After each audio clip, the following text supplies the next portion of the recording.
అందరికీ నమస్కారం. అమ్మ మాట అమ్మాయి బాట ఛానల్కి స్వాగతం. కథ చెప్పుకుందామా? రావలసిన బాకీలు. సుబ్బిశెట్టిది వడ్డీ వ్యాపారం. వెంకటశెట్టి అతని ఏకైక పుత్రుడు. అతడికి 25 ఏళ్ళు నిండగానే సుబ్బిశెట్టి వ్యాపార బాధ్యతలను అతడి మీద పెట్టాలనుకున్నాడు. ఒక రోజున అతడు తను అప్పు ఇచ్చిన వాళ్ల పద్దులు కొడుకుకు చూపిస్తూ ఎవరెంత చెల్లు వేశారో ఇంకా ఎంత బాకీ ఉన్నారో వివరిస్తూ హఠాత్తుగా ఆగి, ఒరే, మనం వెంటనే బయలుదేరి సోమవరం వెళ్ళాలి అన్నాడు.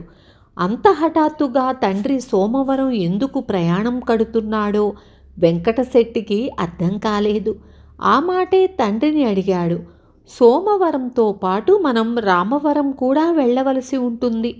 మనం తిరిగి ఊరు చేరే వరకు మన ప్రయాణం గురించి, ఆ గ్రామాల్లో నేను ప్రవర్తించే తీరు గురించి ప్రశ్నలడిగి నన్ను మాత్రం విసిగించకు అన్నాడు సుబ్బిశెట్టి.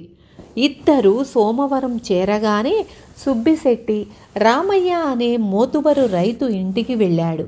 రామయ్య సుబ్బిశెట్టిని చూస్తూనే, ఏమండోయ్ శెట్టిగారు, ఇలా దయచేశారేమిటి అని అడిగాడు. అంతగా విశేషం ఏం లేదు. రామవరం పోతూ ఇటు వచ్చాను. పనిలో పనిగా మీ బాకీ సంగతి కూడా కాస్త గుర్తు చేయదలిచాను. ఇప్పటికీ మీరు నెలసరి వాయిదాల మీద చెల్లు వేసిన 4000 వరహాల బాకీ పోగా మీ బాకీ ఇంకా 5000 వరహాలుంది. మిగతా మొత్తం త్వరలో చెల్లు వేయడం బావుంటుంది అన్నాడు సుబ్బిశెట్టి. సుబ్బిశెట్టి మాటలకు రామయ్య కోపం తెచ్చుకొని, శెట్టిగారు, పెద్దతనం కొద్దీ మీకు మతిపోతున్నట్లుంది. ఇప్పటికీ నేను నెలసరి వాయిదాల మీద 5000 వరహాలు చెల్లు వేశాను. ఇక నేను బాకీ ఉన్నది 3000 వరహాలు మాత్రం. మరెవరితో బాకీ నా నెత్తిన రుద్దాలని చూస్తున్నట్లుంది అన్నాడు. సుబ్బిశెట్టి వెంటనే చిన్నగా చిటిక వేసి, అది పుల్లయ్య గారి బాకీ, పొరపాటున మీ బాకీగా చెప్పాను అన్నాడు. తరువాత తండ్రి కొడుకులు రామవరం వెళ్ళారు. అక్కడ సుబ్బిశెట్టి భీమయ్య అనే రైతును కలుసుకొని, భీమయ్య గారు, మీ బాకీ ఇంతవరకు మీరు చెల్లు వేసింది 2000 వరహాలు మాత్రం. మిగిలిన 4000 వరహాలు ఎప్పటికి ఇవ్వగలమంటారు అన్నాడు. భీమయ్య రుసరుసలాడుతూ, శెట్టిగారు, నేనింతవరకు 3000 వరహాలు చెల్లు వేశాను. ఇక నేను మీకు వడ్డీతో సహా 3500 వరహాలు బాకీ ఉన్నాను. వచ్చే నెల ఒకేసారిగా ఆ బాకీ మొత్తం ఇద్దామనుకుంటున్నాను అన్నాడు. వెంటనే సుబ్బిశెట్టి, భీమయ్య గారు, పొరపాటున మీకు వీరయ్య గారి బాకీ మొత్తం చెప్పాను.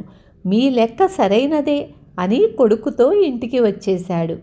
వెంకటశెట్టి తండ్రిని, మనకు ఎవరు ఎంత బాకీ ఉన్నారో పద్దు చూడకుండా చిటికెలో లెక్క వేసి చెప్పే నువ్వు ఒకళ్ళ బాకీలు మరొకళ్ళకి చెప్పి గొడవ పడ్డావెందుకు అని అడిగాడు. సుబ్బిశెట్టి నవ్వుతూ, ఆ రామయ్య భీమయ్యలకు బాకీలకు సంబంధించిన పద్దు ఎక్కడో పోయింది. ఈ సంగతి వాళ్లకు తెలిస్తే వాళ్ల నుంచి దమ్మిడి మనకు రాదు. అందుకే వాళ్ల నోటితో చెల్లు వేసిన మొత్తాల గురించి ఇంకా ఇవ్వవలసిన బాకీ గురించి కూడా తెలివిగా చెప్పించాను. నువ్వు త్వరగా మరొక పద్దు పుస్తకం తెరిచి వాళ్ల బాకీలను గురించిన వివరాలు రాయి అన్నాడు తెలివిగా. విన్నారు కదా? రేపు మళ్ళీ ఇంకొక మంచి కథతో మీ ముందుకొస్తాను.